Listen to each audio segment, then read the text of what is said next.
Presentamos Derecho Urbano e Inmobiliario, las normas que regulan los procedimientos legales para el desarrollo de los municipios y distritos. Conduce Edgar Barajas Ortiz, un programa de La Voz del Derecho, radio especializada.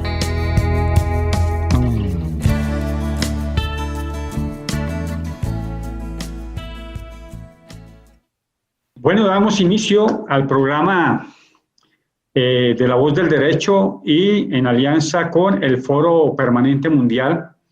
Hoy tenemos el privilegio de tener dos expertos, la doctora María de las Victorias González de Argentina y el doctor Milton Monsalve de Colombia, Milton Dubán. Saludo especial al doctor José Gregorio Hernández, director de La Voz del Derecho. Un saludo para Alicia Rico, quien es experta en asuntos logísticos y gerente social del Foro Permanente Mundial. También un saludo especial a la doctora Alejandra Díaz, ministra ejecutiva del Foro Permanente Mundial, quien es experta en mentoring empresarial. Es importante señalar, antes de iniciar este evento, que en Colombia la Ley 1774 del 2016 regula en parte el derecho animal, pero no se ha acatado el mandato mundial de la Ley de los Derechos Animales, la Ley Universal de los Derechos Animales, no se ha acatado, al igual que sucede en muchos países del universo. Pues, aún se permite el juego, se permiten las peleas, se permiten las competencias, las corridas, también el sacrificio, el encarcelamiento, sobre todo de las mascotas, la explotación y demás abusos de la especie animal. Se debe propender por desobjetivar el trato y la regulación a fin de convertir esos sujetos, los animales, en sujeto del derecho como tal. Es el ser humano el animal que más daña el equilibrio ecológico, contaminando aguas, aires, toda la biodiversidad, alterando la armonía y convivencia entre todos los seres vivos. Por ello, es que es muy importante, pero hay que permitirle a los que nos van a acompañar en el día de hoy, a los expertos que saben el tema profundamente. Dice. La Corporación Foro Permanente Mundial presenta el evento Derechos de los Animales No Humanos, un espacio para la reflexión sobre la necesidad de preservación, protección de la fauna mediante estrategias jurídicas. Nuestros expertos de primer nivel abordarán los siguientes temas: derecho de los animales, legislación de los animales en vía de extinción. Este es un evento gratuito digital de primer nivel en alianza con la emisora La Voz del Derecho y el Centro de Estudios de Derecho Animal de Argentina.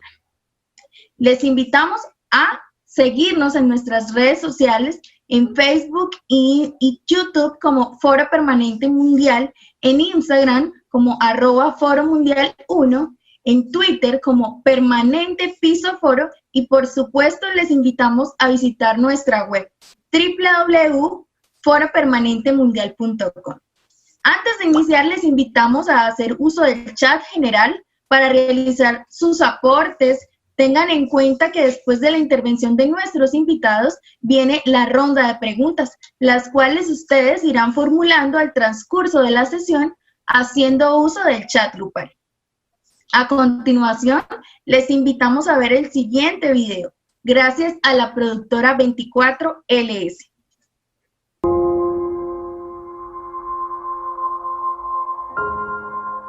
Es un momento histórico y de oportunidad. En nuestras manos está lo que seremos y dejaremos a las nuevas generaciones. A pesar de los abusos cometidos, aún estamos a tiempo de repensar y reinventar nuestra huella en la tierra. Es necesario que todos los saberes, las culturas, las empresas, los investigadores y demás actores de la sociedad aportemos para lograr un modelo sostenible, incluyente, solidario y justo. El Foro Permanente Mundial tiene como objetivo convocar a todos los sectores con el fin de desarrollar nuevos instrumentos de planificación, de financiación y de gestión en el ordenamiento cultural, ambiental y social. Se busca fomentar la investigación, la formación de alto nivel y el diálogo de temas fundamentales de salud ambiental. Los invitamos a ser parte del cambio, de un mañana que nos pertenece a todos.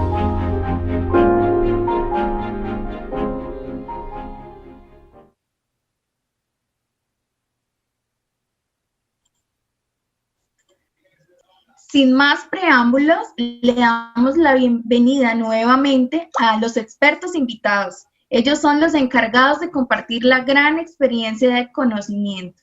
Un saludo cordial a Milton Duval Monsalve, abogado, especialista y magíster en Derecho de la Universidad Externado de Colombia, docente universitario, asesor de políticas públicas en Colombia, autor y coautor de textos jurídicos, ponente internacional, quien hoy nos presenta su ponencia Legislación para Animales en Vía de Extinción. Un saludo a Victoria González, abogada, diplomatura en criminología, docente de pregrado de la Universidad de Buenos Aires y un posgrado en la Unipalermo. Vicepresidente de la ONG Campito Felino, directora del Seminario de Investigación sobre Derecho Animal de la institución GIOJA, directora del Seminario de Investigación sobre Derecho Animal del Instituto GIOJA, presidenta de la Comisión de Derecho Animal de la Asociación de Abogados de Buenos Aires. La doctora nos trae la ponencia Derecho de los Animales. Bienvenida. Recuerden que en la dinámica de hoy habrá una intervención de 10 minutos para cada ponente. Posterior a esto, se le dará paso a la ronda de preguntas, las cuales tendrán una duración de 30 minutos. Le damos el uso de la palabra a nuestro invitado Duván Monsalve.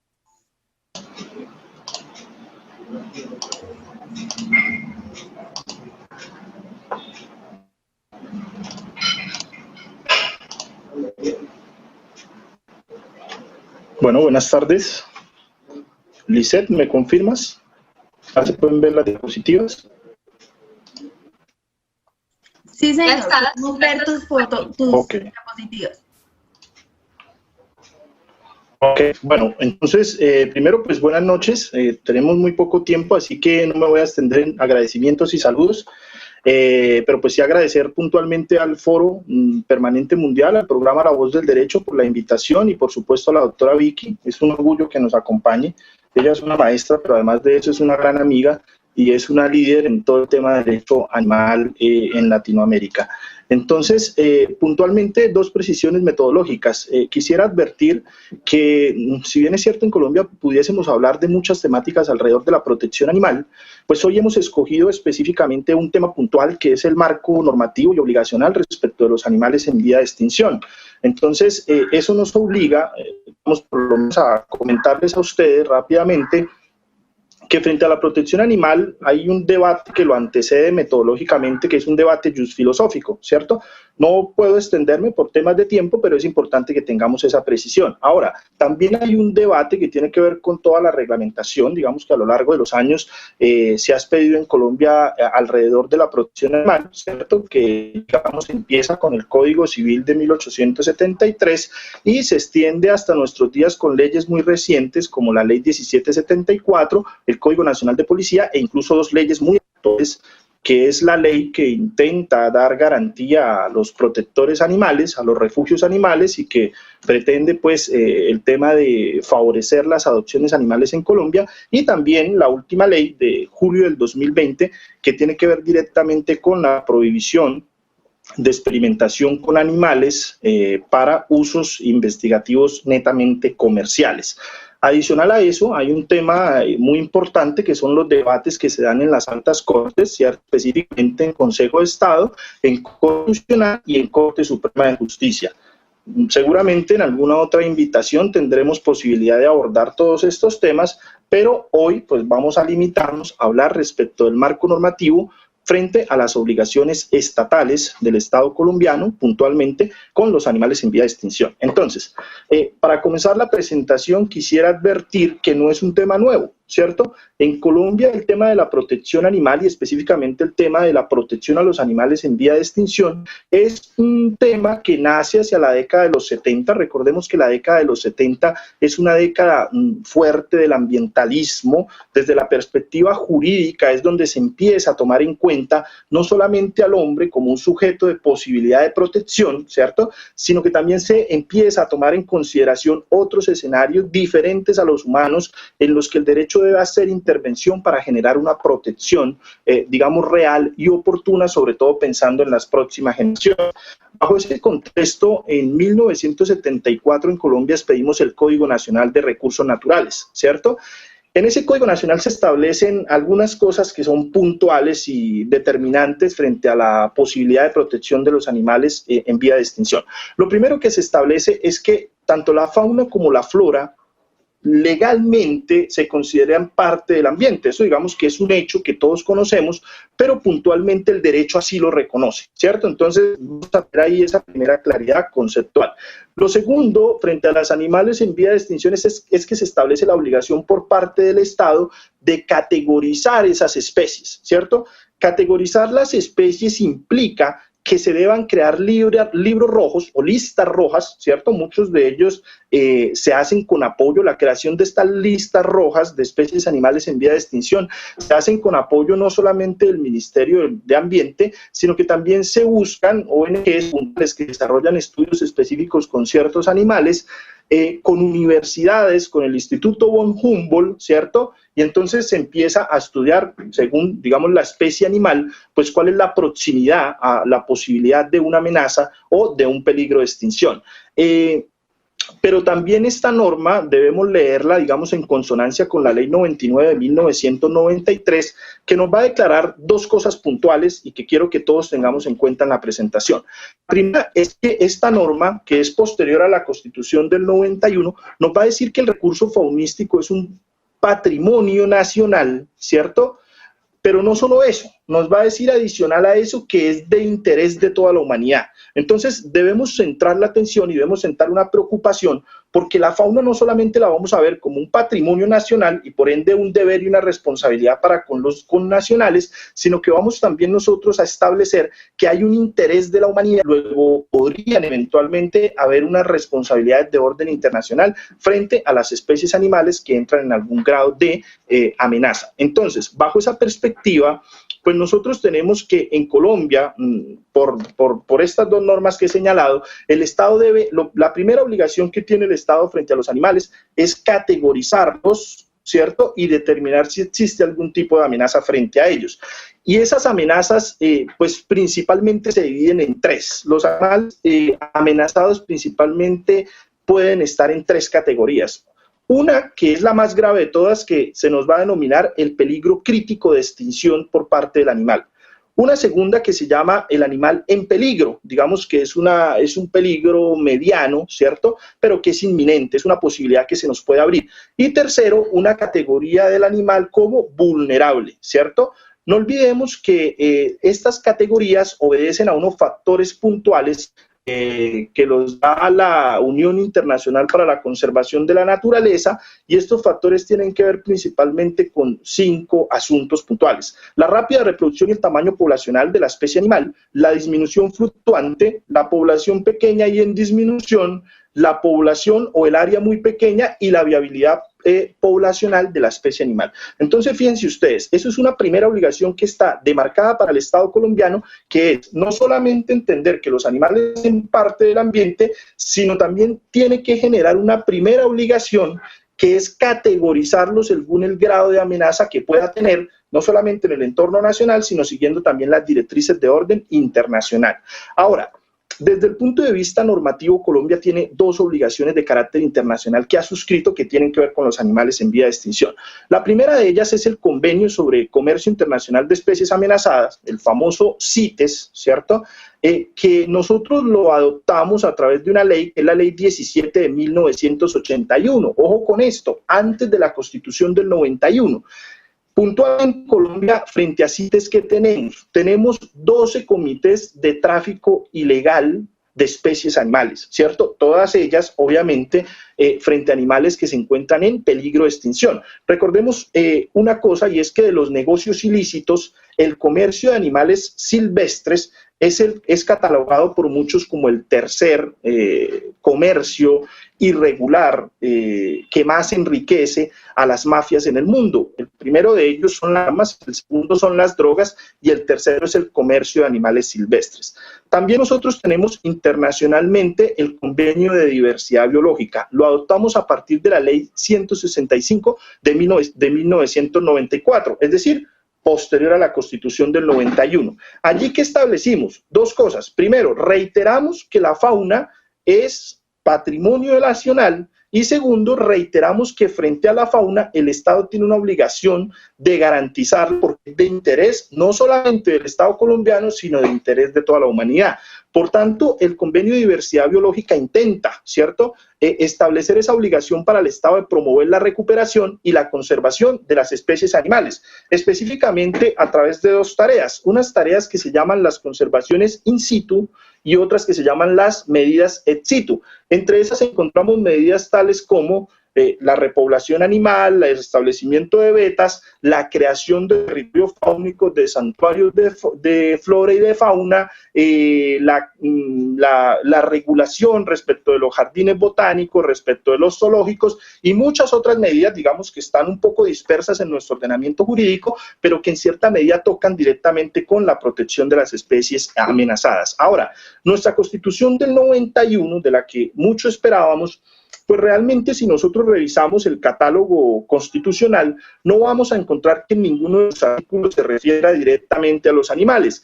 Pero lo que sí hace la Constitución del 91 es establecer directamente en el artículo 8, 79, 80 incluso, es un deber no solamente del Estado, sino también de los particulares, la protección y la conservación del medio ambiente. Y habíamos dicho, minutos antes, que la fauna se entiende como parte del medio ambiente, por supuesto, por disposición del artículo 3º, numeral 5 del Decreto Nacional de Recursos Naturales. Es decir, lo que quiero transmitir es que, si bien es cierto, la Constitución Política del 91 no se refiere directamente a los animales, sí lo hace indirectamente al referirse como una obligación y un deber, no solamente del Estado, sino de los particulares, de proteger el medio ambiente dentro de los que se entiende comprendido los animales. Así que no hay excusa, ¿cierto? No, nosotros ahora yo veo de pronto algunos compañeros en Chile que ellos están intentando incorporar dentro de su texto constitucional la protección de los animales.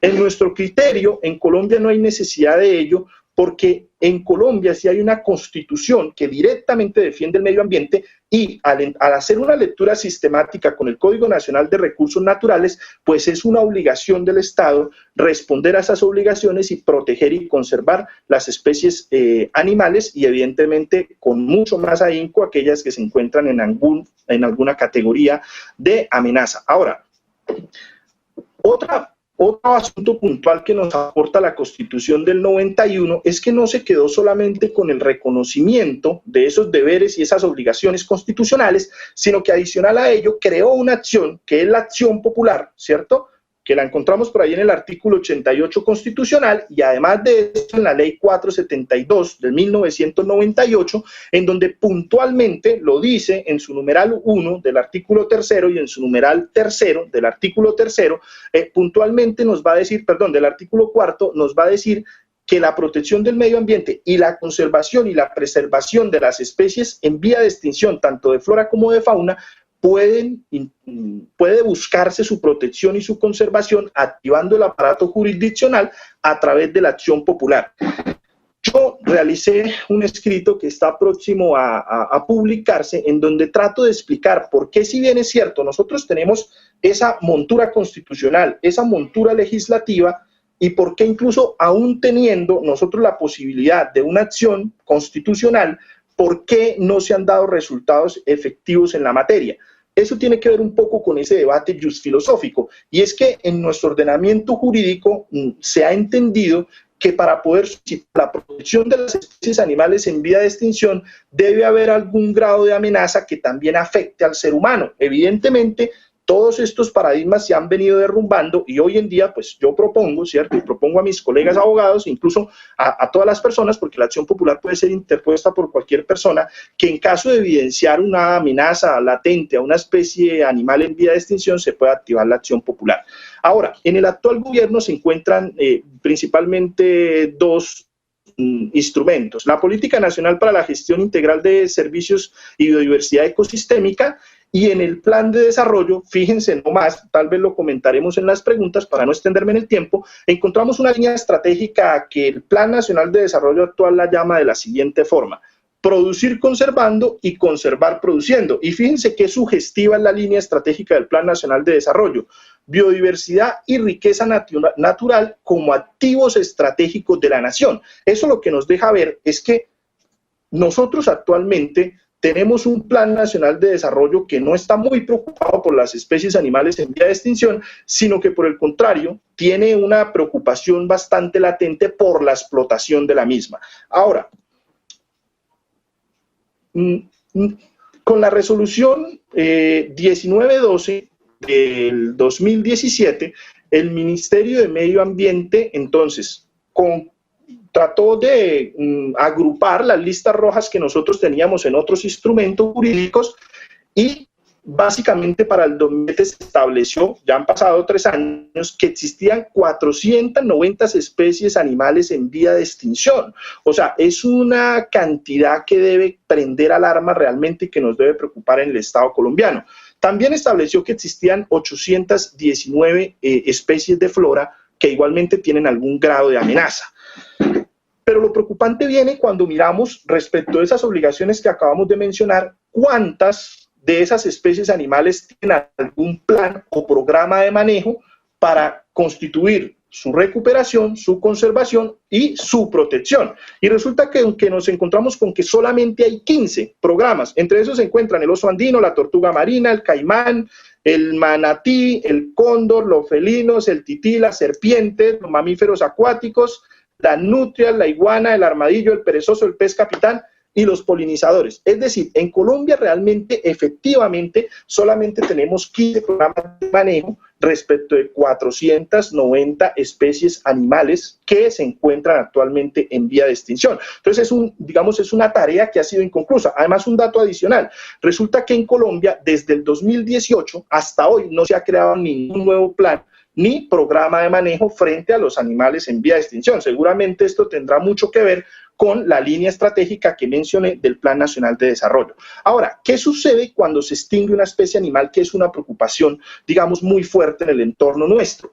Resulta que cuando una especie animal se extingue, para el derecho, pero realmente para la humanidad, se produce algo que nosotros hemos denominado un daño irreversible, ¿cierto? Un daño irreversible quiere decir algo que de ninguna forma se puede volver al estado actual de las cosas. Una vez la especie animal se extingue, no hay nada que hacer. ¿En quién recaen esas obligaciones? Principalmente en el Ministerio de Medio Ambiente, en las corporaciones autónomas, pero no debemos dejar por fuera a las entidades territoriales, todas las entidades territoriales que conocemos, los municipios, los departamentos, los distritos, las provincias, incluso los territorios indígenas, y es una necesidad del Estado. Frente a ello, consideramos nosotros, o considero yo, lo que no ha existido es una buena comunicación. Ahí es un punto de inflexión de por qué, si bien es cierto, nosotros tenemos toda una categorización de especies animales en vía de extinción y tenemos unas obligaciones muy demarcadas, pues no se ha hecho nada realmente efectivo frente a la extinción de las mismas. Un dato adicional: en Colombia se estima que hay cerca de 1 millón de animales abandonados. Y termino, porque el tiempo aquí es muy corto, sencillamente señalando algo. Resulta que de 1970 a hoy la población de mamíferos, de anfibios, de aves y reptiles se ha reducido en un 60%, ¿cierto? Algunos estudios de quienes saben desde el punto de vista técnico de esto, pues nos han señalado que nos tardará 3 millones de años recuperarnos de la extinción masiva de especies a la que estamos asistiendo. Por muchos ha sido denominada como la 6ª época o etapa de extinción masiva de especies. Es absolutamente grave lo que está pasando, ¿sí? Ni más ni menos que estamos poniendo en riesgo no solamente el futuro de la humanidad, sino que estamos poniendo en riesgo el futuro del devenir del mundo como tal. Cuando se extingue una especie animal, se extingue la vida humana también. Las especies animales contribuyen, ¿cierto?, al desarrollo ecosistémico y, por ende, al mantenimiento del espacio natural, que en última redunda también en beneficio del ser humano. No siendo más, por respetar también la intervención de la doctora Vicky, soy muy respetuoso con el tiempo, así que espero sus preguntas para poder ahondar un poco más en la temática y pues vamos a escuchar a la profesora Vicky, que seguramente tratará de ampliarnos un poco la perspectiva desde una visión un poco más just filosófica. Muchísimas gracias al doctor Duván Monsalve por esta maravillosa intervención, realmente que nos centraliza en lo que está incidiendo ahorita el derecho en cuanto a la legislación precisamente para la preservación de las especies en vía de extinción. Un tema importantísimo para nuestro país, siendo el segundo país más biodiverso del mundo, y también por todo el tema relacionado con los objetivos de desarrollo sostenible. Muchísimas gracias, doctor. Los invitamos también a que nos sigan en redes, ¿cierto? En Facebook y YouTube como Foro Permanente Mundial, en Instagram como Foro Mundial 1, en Twitter como Permanente Piso Foro. También los invitamos a que realicen sus preguntas a través del chat grupal. Muchísimas gracias. Adelante, doctora Vicky. Bienvenida a los escenarios del Foro Permanente Mundial. Muchísimas gracias. Y ¿estoy compartiendo? Sí. Ya está.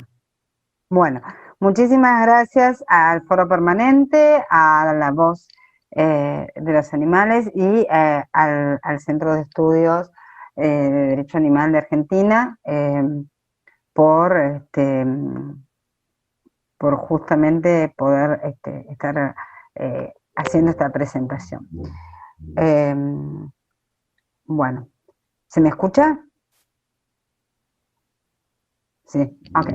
Bueno, yo la pregunta, yo soy, ante todo, muy largo el currículum, ante todo soy la docente que tiene a cargo la materia de Derecho Animal en la Facultad de Derecho, sé que reducir ese currículum, y el seminario de investigación. Doctora Vicky, si quiere, ponle pantalla completa para que quede más evidente su presentación. A ver, sí. La parte inferior. Estoy viendo cómo... Abajo. A ver. En el cuadro inferior, en los iconos. Sí, no tengo nada. Pero voy a salir de compartir y voy a volver a compartir. Compartir pantalla, voy acá así, comparto y para acá sí.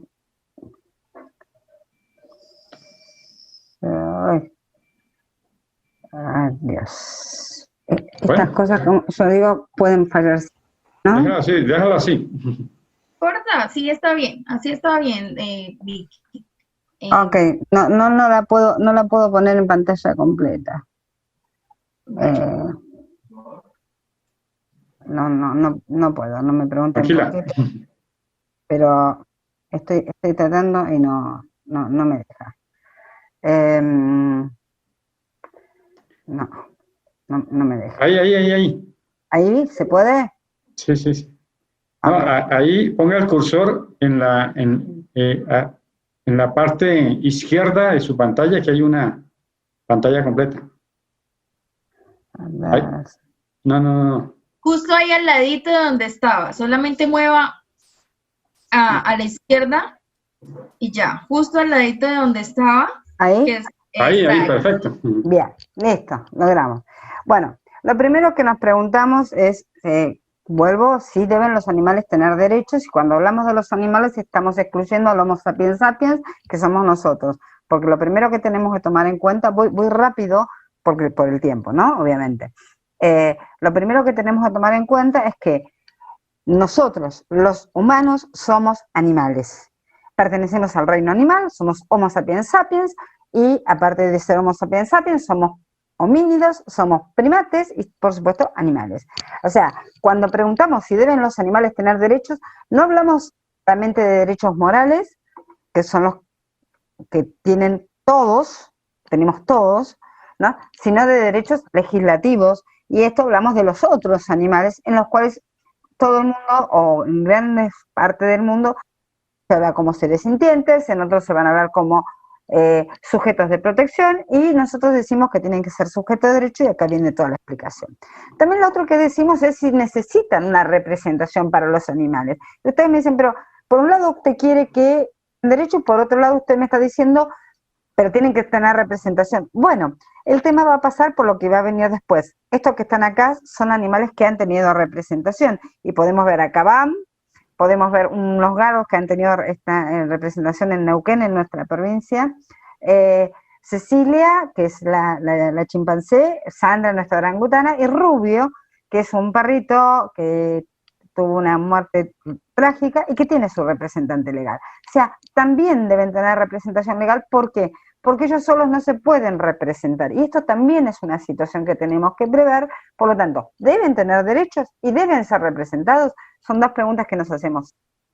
En la Argentina, cuando hablamos en el Código Civil, porque es el código que establece, nos va a hablar el título 1 de la persona humana. Y ahí nos va a hablar de cuándo es una persona humana, cuáles son los derechos de la persona humana, cuáles son las capacidades de esta personalidad humana, hasta dónde llega, quiénes pueden tener tal o cuáles derechos, qué pasa con los niños, qué pasa con las personas que pierden sus capacidades por enfermedades o por accidentes, ¿no? O nacieron ya con esas situaciones. Y ahí se desmistifica eso que todo el mundo plantea, que cuando uno tiene un derecho, no se contabilizan tener derechos que no tengas obligaciones. Bueno, a ver, empecemos a aplicar cuáles son las obligaciones de los niños, cuáles son las obligaciones de una persona con Alzheimer, una persona que tiene un problema vegetativo o un problema cromosómico o neurológico grave. Y entonces ahí nos damos cuenta que muchos humanos tampoco entramos dentro de esta situación de tener obligaciones. Entonces, no se cumple ni en los humanos. Por lo tanto, ¿por qué se lo tenemos que pedir a los otros animales? Y después vamos a decir cuáles son los 4 derechos que reconoce todo el mundo, a los humanos. La vida, tenemos derecho a nuestra vida, todos los tratados lo dicen, ¿no? La libertad, ¿no? La integridad física y la dignidad. Y les pido que estos 4 derechos, que son las bases de los derechos humanos, ¿no?, en todos los tratados, se los queden recordándolos, porque vamos a plantear que estos derechos no son derechos humanos, son derechos de todas las especies. Acá, por supuesto, nuestro Código Civil va a hablar de la persona jurídica, como habla el de ustedes. Y estamos diciendo que a una creación humana le damos derechos, pero no se los vamos a querer dar a los animales. ¿Por qué? Y porque no, porque yo no soy un animal, porque no me los considero. Pero sí está dispuesto a que una fundación, una ONG, una asociación, una empresa tenga derechos y obligaciones, pero no se los vas a dar a los animales. Así estamos. Después venimos con la discusión de qué es un sujeto de derecho, ¿no? Y ahí también volvemos a tener toda una discusión, ¿no? Decimos, la vida humana, según la mayoría de los códigos, comienza con la concepción. El por nacer va a adquirir derecho con la condición de que nazca con vida. Pero el animal ya nacido, perro, gato, caballo, o oso, o lo que ustedes quieran, ¿no? No le vamos a reconocer ningún derecho. ¿Por qué? Porque esto se llama especismo. Esto se llama diferencia por especies. Pero vamos a seguir con el tema de los animales. ¿Qué va a decir Colombia? Colombia viene muy innovador y nos dice, con la ley 1774, los animales son seres sintientes, no son cosas. Recibirán especial protección y sigue. Sí, no son cosas, pero ¿cuál es el tratamiento que debemos darle? Porque ser sintiente, esto es como decir, a las mujeres le reconocemos derechos, sí, ¿cuáles? Es decir, yo no digo que no es un avance importantísimo, pero nos quedamos cortos. Con esto solo, con el reconocimiento de la sintiencia, que es la base, no hacemos nada. ¿Los animales no humanos tienen derecho? Obviamente que sí. ¿Por qué? Porque el derecho está, al ser un hecho social, es parte del plano de lo que es, del ser. No deriva ninguna obligación, con eso vamos a ir sacando todas estas situaciones que tenemos que tener una obligación, ¿no? Y el derecho positivo, por su mera existencia y vigencia, no conlleva una obligación moral íncita. Hay autores como en nuestro país, como fue Carlos Nino, que va a hablar de los derechos morales más allá del derecho positivo.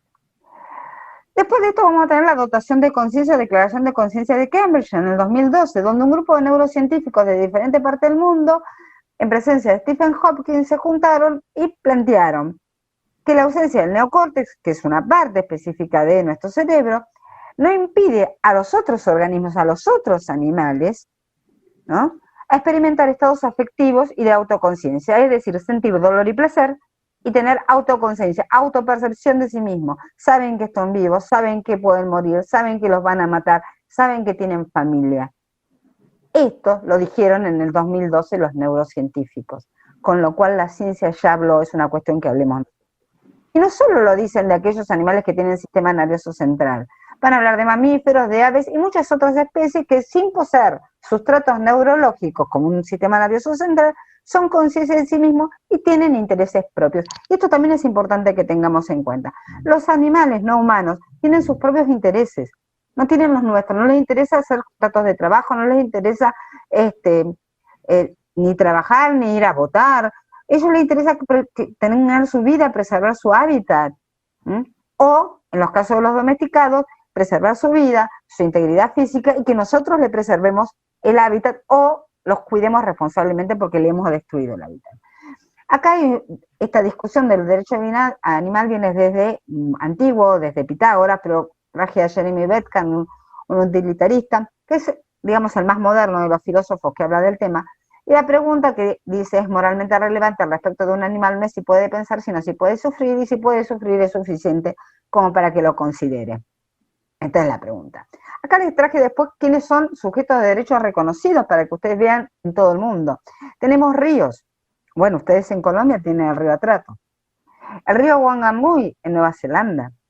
Parques de zonas de parque natural en Nueva Zelanda. El Ganges, río. Y sus múltiples afluentes son múltiples personas jurídicas. La naturaleza en la Constitución de Ecuador, Bolivia, África subsahariana, Australia, Canadá, India, Nepal, Nueva Zelanda, la misma Dubán, como nos aclaraba Colombia, están reconocidas como sujetos de derecho. Libros sagrados, templos y deidades en India tienen un montón. Y después vamos a tener los fallos que los declaran a los animales no humanos. Nuestra orangután Sandra, que estaba en el zoológico en Buenos Aires y ahora está en Florida. Nuestra chimpancé Cecilia, que estaba en el zoológico de Mendoza y está en Sorocaba, en Brasil. Desgraciadamente el oso Chucho, que era un caso colombiano, fue revocado por el Tribunal Constitucional. Eso todavía le falta al Tribunal Constitucional entender que Chucho era un sujeto de derecho y merecía volver a su hábitat. En Argentina seguimos con otro fallo más, que es el fallo Shinluk Marina sobre denuncia, que es del Juzgado de Garantía de Transición de una ciudad de Diamante, que está en Entre Ríos, una provincia nuestra, en el cual a un perro, ¿no? Y la jueza dijo, porque es oral, la oralidad, los animales no humanos son sujetos de derecho. Y el fallo Cabán, que es un elefante. El fallo Sandra es del 2014, donde Casación dijo, ¿no?, las personas no humanas tienen derechos, son sujetos de derecho. Y en el amparo que se hizo de Sandra, se replica todo eso y se habla del derecho a la integridad física, a la libertad, en la consonancia de la ley 14.346, que es la ley contra los actos de maltrato y crueldad animal. El fallo Cecilia, que también es de Mendoza, también es nuestro, también en un habeas corpus, como yo creo un habeas corpus tramposo, porque tiene más pinta de amparo que de habeas corpus, pero no importa, la jueza Mauricio en un fallo ejemplar y magnífico, dijo, Cecilia es sujeto de derecho y tiene que ser liberada y llevarla a un lugar donde esté mejor con los de su especie. Y se va. El fallo Cabán, que es de hace muy poquito, muy poquito, es de este año. Cabán es un elefante en Islamabad y el juez Attar dijo, los animales tienen derechos legales, la respuesta es afirmativa. Y él mismo dijo, una buena acción hecha a un animal es como un meritorio, como una buena acción hecha a un ser humano. Mientras que un acto de crueldad hacia un animal es tan malo como un acto de crueldad hacia un ser humano. Y esto lo dijo el profeta Mahoma. Esto para aquellos que dicen que el Corán o el mundo musulmán habla mal de los animales. No es así. Solamente hay que ir a las fuentes. Con esto te decimos, Cabán es trasladado de donde está a un santuario en Camboya. ¿Deben los animales no humanos tener derechos? La respuesta, por supuesto, es sí, y la pregunta es ¿cuáles? vida, dignidad, integridad física y libertad con responsabilidad. ¿Qué queremos decir de libertad con responsabilidad? Es que aquellos animales a los que le hemos quitado el hábitat no podemos hacer otra cosa más que ser responsables en su cuidado sanitario, su vacunación y su integridad física.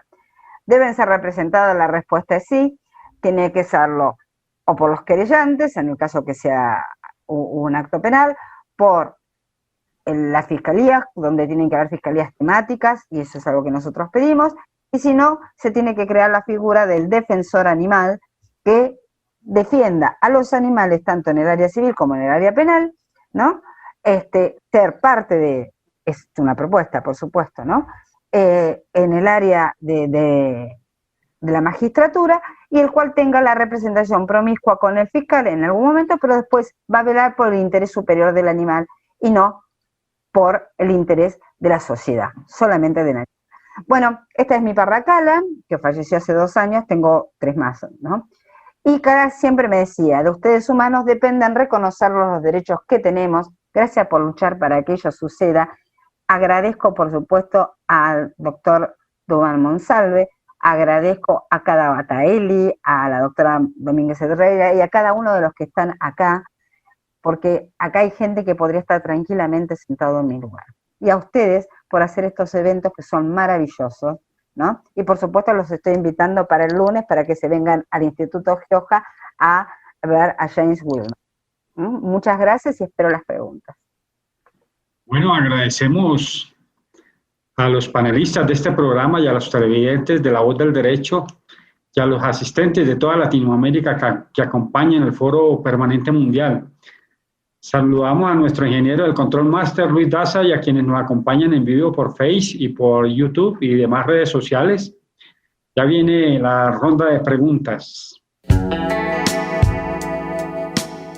Han escuchado Derecho Urbano e Inmobiliario, las normas que regulan los procedimientos legales para el desarrollo de los municipios y distritos. Condujo Edgar Barajas Ortiz. Un programa de La Voz del Derecho, radio especializada.